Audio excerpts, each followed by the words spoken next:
Please प्यार के चक्कर में हाथ गला मरना उड़ना नहीं करना चाहिए। नाक मत कटवाना। नाक मत कटवाना। हाँ घर का। बहुत thank you so much Chintu Yadav. Ujala Seth, hi Ujala कैसी हो? Surya Mishra, Nice Dubey ji, thank you. Harsh, hi ma'am please reply. मैं तो आपसे करूंगा मेरे से शादी। मैंने शादी के लिए बोला, मैंने बोला सुने ना, हेलो, मैंने बोला जो प्यार करता हाथ मत काटिएगा, धूमधाम से शादी करिएगा। तो एक फ्रेंड बोल रहा है मैं आपसे शादी करूंगा।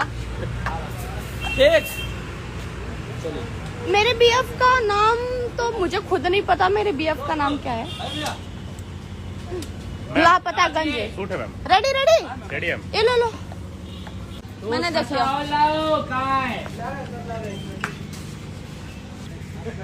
बट मैं जैसे ही फ्री होंगी वैसे आप लोगों से जरूर बात करूंगी लाइव आके।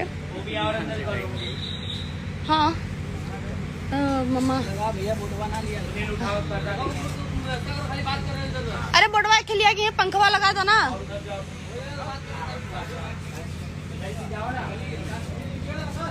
अरे बेचारा को हाथे में चोट लगा, लोगे वजन वजन उठवावत है, हाथ काटा है। गर्लफ्रेंड चक्कर में अरे सर